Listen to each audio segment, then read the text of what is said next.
อนเป็นวัดร้างโบราณสืบสาน2524พระมหาราชครูเกษราปัญญาปรมาติกาจารย์จากวัดดับภัยเชียงใหม่สืบสานเวลาผ่าน131 ปีนานไกลวัดพระบาทอุดมรุ่งเรืองงามตาเจ้าน้อยบุญธรรมสาขาหลวงปวงเชียงใหม่ปกครองหัวเมืองฟ้าทุ่มเทแรงกายแรงใจทุกชาติพันธุ์รวมใจรักษา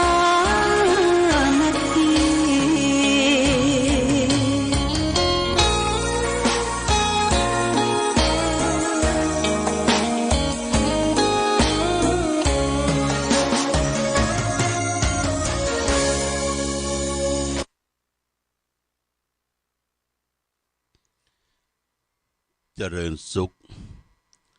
ศรัทธาสาธุชน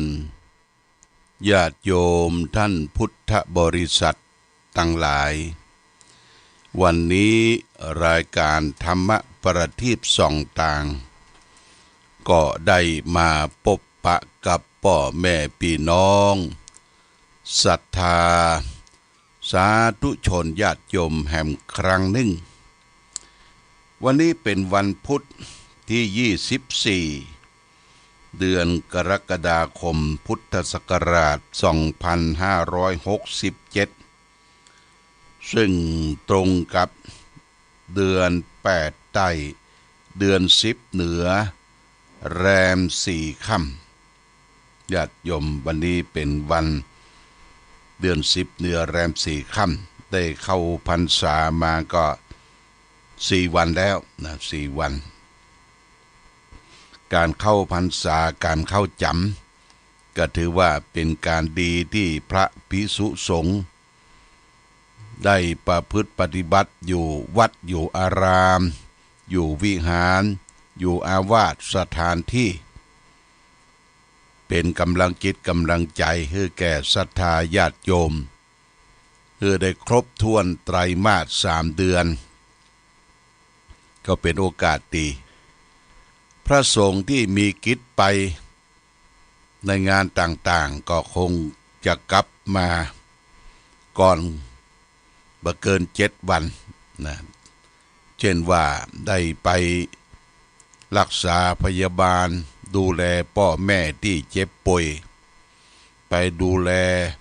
พระอุปัชฌายะอาจารย์ที่ได้อาพาธเจ็บไข้ได้ป่วยและก็ไประงับการกษันของพระบรรพชิตที่อยากจะศึกในกลางพรรษาหรือได้รับนิมนต์จากศรัทธาญาติโยมได้นิมนต์ไปร่วมกินร่วมทานในงานต่างๆก็จะต้องเรียกว่าสัตตหกรณียะเรียกว่าไปบ่เกิน7 วันก็กลับมาสู่วัดวาอารามที่อยู่ที่อาศัยของตนเองญาติโยมที่มีโอกาสได้เข้าวัดเข้าวาวัดวาอารามต่างๆส่วนมากร้านนาของเฮานี่ก็คือจะมีการเทศธรรม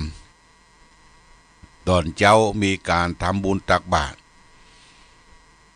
ตอนฉันเพลแล้วตอนบ่ายก็มีการฟังเทศน์ฟังธรรมแต่ในปัจจุบันจะมีการเปลี่ยนแปลงอยู่หลายวัดยกตัวอย่างเช่นวัดพระพุทธบาทอุดมญาติโยมก็เปลี่ยนแปลงเวลาดังจากที่เราทำบุญใส่บาตรตอนเช้าเสร็จเรียบร้อยแล้วใส่บาตรก่อนจะรับปอนรวดฟังธรรมไปเลยญาติโยมรวดฟังธรรมไปธรรมก็จะเป็นเทศแบบธรรมสอนผูกเดียวจบหรือเป็นทำข้าวทำเครือบ่เกิน10 ผูกนะบ่เกินข้าวกับ1บ่เกิน10 ผูกเทศครั้งละ2 ครั้งละ2 กันกันหน้าศีลหน้านี่ก็จะเป็นทำเรื่องมงคล38มงคล38นี่มี6ผูก6 กันก็เจ้าภาพคุณครูธิรินทร์รัตนดาวได้เป็นเจ้าภาพทั้ง6 กันนะทั้ง6 กันเปิ้นจะเอาปัจจัยเอาอย่างมาฝากไว้คือเป็นยอดกันเทศเพราะว่ามันมีเวลาที่จะมาฟังไปโรงเรียน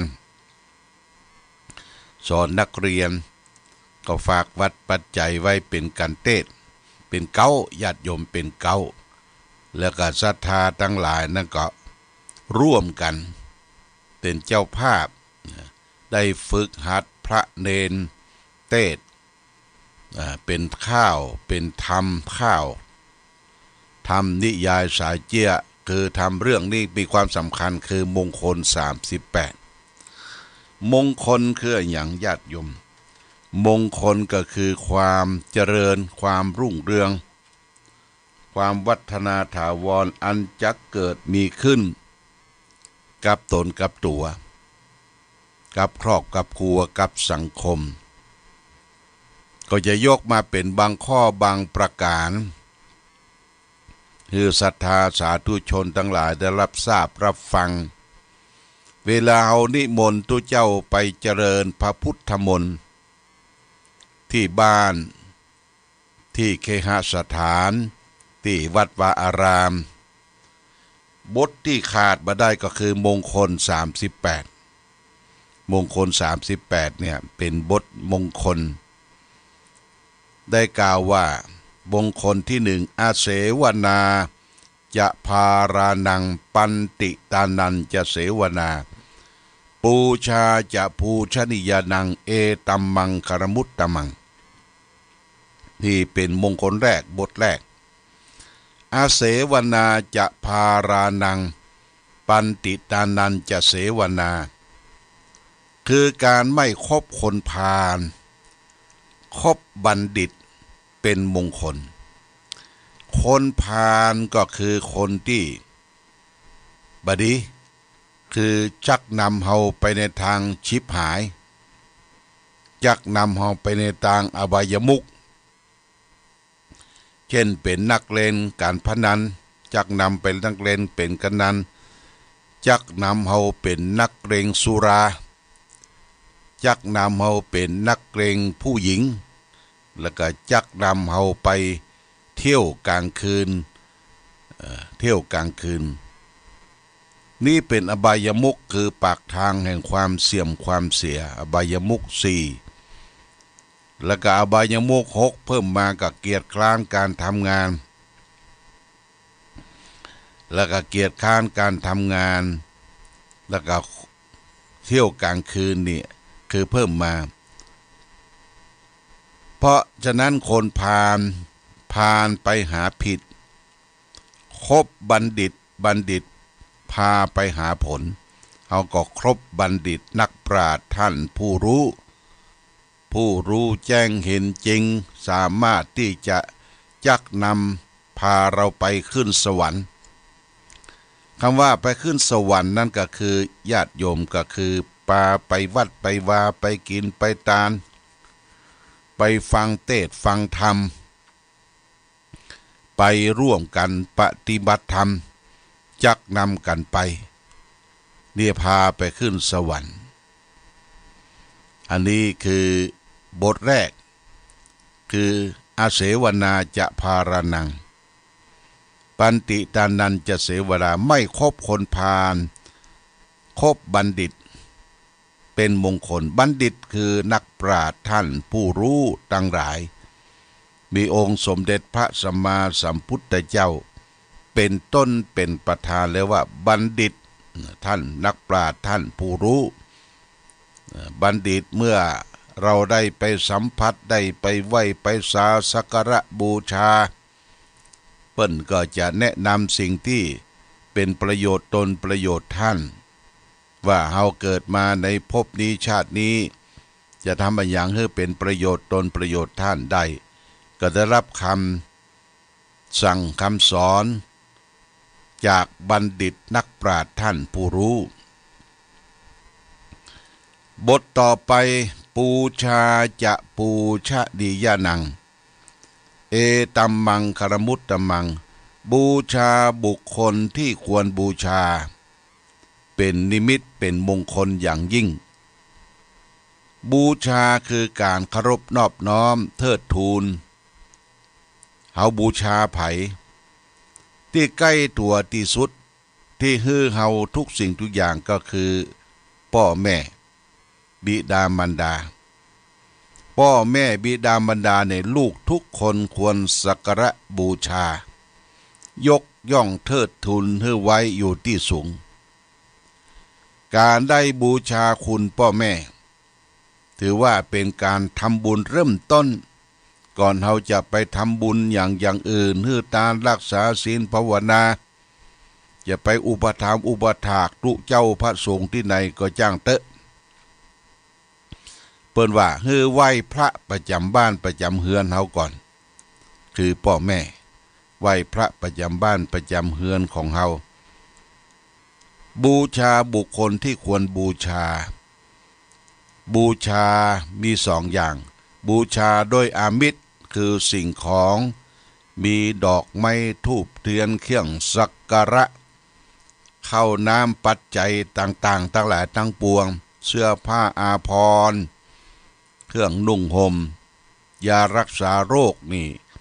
เราบูชาดูแลพ่อแม่เป็นประการแรกเป็นประการละสำคัญเนี่ยบูชาบุคคลที่ควรบูชาพ่อแม่ถือว่าเป็นบุคคลที่ได้เคยอุปการะดูแลลูกเต้ามาก่อนพระพุทธเจ้าสอนหลักธรรมเริ่มแรกคือสอนให้รู้รักกตัญญูต่อพ่อต่อแม่เรื่องของความกตัญญูต่อพ่อต่อแม่เรียกว่าธรรมมีอุปการะมากสองอย่างมีความกตัญญูต่อพ่อต่อแม่คือพ่อแม่เป็นผู้มีพระคุณแก่เราท่านได้กำเนิดเกิดลูกเต้าขึ้นมาด้วยความเมตตาพอรู้สึกว่าลูกไปปฏิสนธิอยู่ในท้องในครรภ์ของแม่เปิ้นก็อ้อมปอดูแลลูกเต้าที่ไปปฏิสนธิอันยังที่เคยกินอันยังที่เคยไปหรืออันยังที่เคยทำงานนักที่ผ่านมาก็จะผ่อนลงแม่รักษาครรภ์อดเปรี้ยวอดเค็มอดเผ็ดต่างๆเปิ้นไปไปทัศนศึกษาที่ไหนบ่ได้ไปละเพราะมีต้องมีคันเมื่อมีต้องมีคันก็คือความสัมพันธ์สำคัญต่อลูกที่มาปฏิสนธิแล้วก็ยังบอกฮู้ว่าลูกที่อยู่ในท้องในครรภ์เนี่ยจะเป็นคนดีคนร้ายคนขาดอย่างใดบ่สามารถรู้ได้แต่มีความรักมีปิญาแปลงความรักในลูกในท้องในครรภ์แล้วเริ่มมาปฏิสนธิส่วนพ่อก็มีเมตตาธรรมมีหน้าที่ที่จะต้องเสาะสรรหาข้าวปลาอาหารเครื่องของกินของใจผ้านุ่งครัวใบเตรียมความพร้อมที่จะลูกเกิดมาปฏิสนธิขึ้นมาพ่อนี่ก็หัวตกก้นคิดไปเสาะสรรหาสตุ้งสตางปัจจัย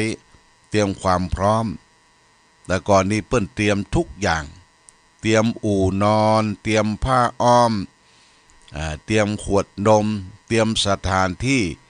จะเกิดหรือสถานที่จะคลอดลูกออกมานี่พ่อนี่มีความเมตตาเพราะฉะนั้นพ่อแม่จึงมีพระคุณแก่เราอย่างมากสุดที่จะขนานับนักปราชญ์ท่านบอกว่าถ้าจะเอาพ่อแบกมาไว้บ่าซ้ายเอาแม่มาแบกไว้บ่าขวาทั้งสองท่านเยี่ยวรถลาดทั้งสองบ่า หาบหามท่านไว้อยู่ตลอดเวลาก็บ่สามารถที่จะทดแทนพระคุณของพ่อแม่ฮือมดฮือเสียงใดในบทเพลงข้าน้ำนมบทหนึ่งท่านกล่าวว่าบวชเรียนภาคเพียรจนสิ้นหยดหนึ่งน้ำนมกินทดแทนไม่สิ้นพระคุณแม่เอ่ยถือว่าเราจะบวชจะเรียนจะศึกษาร่ำเรียนภาคเพียรมาเอาจะมาทดแทนค่าน้ำนมของแม่หยดหนึ่งก็บ่เพียงพอนี่ยิ่งใหญ่มหาศาลน้ำนมของแม่ก็คือเลือดของแม่น่ะเลือดของแม่ให้ลูกได้ดื่มกินแต่เลือดสีแดงกลายเป็นจิรธาราเป็นสีขาวสีบริสุทธิ์น้ำนมให้ลูกได้ดื่มกินมีวิตามินโปรตีนทุกอย่างลูกก็ดื่มมีหน้าที่ดื่มนมของแม่จนใหญ่หน้ากาบานบางครั้งบางครอบครัวมีลูกถึง10 กว่าท่าน10 กว่าคน5 6 7 คนดื่มนมแม่เลือดแม่เนี่ยจนสูบจนผอม ญาติโยมอันนี้เป็นที่ผู้มีอุปการะคุณเราสุดที่จะขนานับในพระคุณของท่านเพราะฉะนั้นพระพุทธเจ้าสอนเริ่มแรกขอให้เรามีความกตัญญูกตเวทิตาต่อบุพการีชนกับบุคคลที่ได้เคยอุปการะเรามาก่อนมีบิดามารดามีครูบาอาจารย์มีพระมหากษัตริย์และก็มีองค์สมเด็จพระสัมมาสัมพุทธเจ้าทั้ง4 ประเภทนี้เป็นบุพการีนะญาติโยม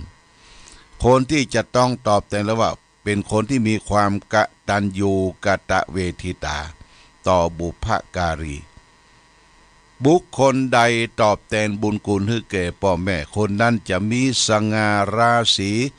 มีบุญก้ำจูตนมีบุญก้ำจูตนบ่ค่อยจะเจ็บจะไข้จะเมื่อยไปที่ไหนก็มีคนตักคนตัวเทวดารักษาฟุมฟังรักษาเพราะว่าลูกเป็นคนดีของพ่อของแม่เทวดาคุ้มครองเทพคุ้มครองเพราะฉะนั้นคนดีดังภาษาบาลีที่พระพุทธเจ้าตรัสว่านิมิตตังสาธุรูปานังกตัญญูกตเวทิตาความกตัญญูกตเวทิตาเป็นนิมิตเป็นเครื่องหมายของคนดีญาติโยมเราจะไปเสาะสรรเสาะหาคนดีได้บ่ยากไปดูคนที่มันหูกุลแล้วก็ตอบแทนกุลคนหูกุลตอบแทนกุลเรียกว่าทั้ง2 อย่างเนี่ยรู้คุณโดยตอบแทนกุลเป็นว่าเป็นคนเต็มทางภาษาฝรั่งเรียกว่า perfect สมบูรณ์รู้คุณตอบแทนกุลบางท่านบางคนรู้แต่กุลคิดอยู่เสมอว่าโอ้เป็นหนี้พ่อหนี้แม่แล้วมามีโอกาสอยู่คนที่คนต่างมามีโอกาสจะตอบแทนคุณเมื่อเคยที่จะเข้าไปบีบไปนวดไปเฟ้นพ่อแม่ได้อยู่สุขวันใจเมื่อเคยได้เข้าไปใกล้นี่หูกุลแต่ไม่ได้ตอบแทนกุลแต่มันสมบูรณ์ดึงหูกุลละตอบแทนกุลโดยเป็นคนที่มีความกตัญญูกตเวทิตาอย่างนี้เป็นต้นเพราะฉะนั้นในมงคล38ดังที่ยกมาเป็นเบื้องต้นว่าอาเสวนาจะภารนังบันติตานันจะเสวนาปูชาจะปูชนียานังเอตัมมังคารมุตตมังบูชาบุคคลที่ควรบูชาเป็นมงคลเป็นความเจริญอย่างยิ่งเพราะฉะนั้นจะต้องบูชาพระคุณของพ่อแม่ครูบาอาจารย์ตลอดถึงพ พระบรมศาสดาพระสัมมาสัมพุทธเจ้าตลอดถึงพระมหากษัตริย์ที่ปกครองบ้านเมืองสืบทอดอย่างราชวงศ์ของจักรีวงศ์มาถึงองค์รัชกาลที่10สืบทอดกันมาเอาก็มีการสักการะบูชาทั้ง4ประเภทคือพ่อแม่ครูบาอาจารย์พระมหากษัตริย์และพระสัมมาสัมพุทธเจ้าการบูชาพระสัมมาสัมพุทธเจ้าพุทธะมีการบูชาอยู่2สถาน1อามิสบูชาด้วยอามิสคือสิ่งของอย่างเช่นเราไปวัดไปวามีดอกไม้ธูปเทียนที่สวยจดงดงามมีกลิ่นหอมสะอาดบริสุทธิ์เอาไปสั่นแก้วใส่ขันแก้วทั้ง3ไปสักการะบูชาพระรัตนตรัยพระสัมมาสัมพุทธเจ้านี่คือบูชาด้วยอามิสคือสิ่งของมีอาหารการกินสำหรับกับข้าวถวายเป็นข้าวพระพุทธอย่างนี้ก็ทำไปโดยอามิสบูชาแต่บูชาประการที่2นั้นล้ำเลิศประเสริฐยิ่งก็คือธรรมปฏิบูชาด้วยการปฏิบัติตามหลักธรรมคำสอนของพระสัมมาสัมพุทธเจ้ายกตัวอย่างที่พระองค์ได้ตรัสสั่งสอนเป็นโอวาทว่าสัพพะปาปัสสะอาการนังการไม่กระทำบาปทั้งปวงกุศลสูปสัมปทามันทำกุศลคือคุณงามความดีให้ถึงพร้อมสจิตตปริโยทปนังมันชำระจิตใจของตนเองให้ขาวให้สะอาดนี่ถ้าเราน้อมนำเอาหลักธรรมโอวาทมาประพฤติปฏิบัติเรียกว่าธรรมปฏิบูชาด้วยปานกับปฏิบัติธรรมหลักธรรมคำสอนของพระสัมมาสัมพุทธเจ้าคือเว้นชั่วทำดีและก็ทำจิตใจของตนเองให้สงบเว้นชั่วทำดีทำจิตใจของตนเองให้สงบวันนี้ก็ยกเรื่องของมงคล38มาอู้จาสาธยายให้ท่านทั้งหลายรับทราบรับฟังมงคลที่1อาเสวนาจะภารนังปันติตานันจะเสวนาปูชาจะปูชนียานังเอตัมมังคารมุตตมังเว้นไม่คบคนพาลคบบัณฑิตแล้วก็บูชาบุคคลที่ควรบูชาเป็นมงคลอันสูงสุดฝากไว้วันนี้ญาติโยมเดี๋ยวก็จะได้เดินทางเข้าเจียงใหม่เปิ้นนัดคารวะพระผู้ใหญ่พระเทลานุเทระพระผู้ใหญ่ที่วัดพระสิงห์เวลาบ่ายโมง13นาฬิกาก็สัก8โมงครึ่งก็จะได้เดินทางไปเชียงใหม่กับปิกค่ำวะเนาะก็แจ้งญาติโยมท่านสาธุชนทั้งหลายไปจะมาเยี่ยมมาแวะมาเยี่ยมที่วัดที่วาก็วันนี้บ่ได้อยู่วัดไปเชียงใหม่ไปคารวะพระผู้ใหญ่ในเทศกาลงานเข้าพรรษาเป็นประเพณีสืบสานที่ได้ทำกันมาเอาละวันนี้ญาติโยมท่านสาธุชนรายการธรรมประทีปส่องต่างหมดเวลาหมดก็ต้องขออำลาพาจากญาติโยมท่านสาธุชนไปก่อนรายการธรรมประทีปส่องต่างต้องขอลาก่อนขอผู้ฟังจงตั้งมั่นจิตหันษาด้วยธรรมะขององค์พระพุทธาได้นำพาให้เกิดความสุขสงบเย็นขอเจริญพร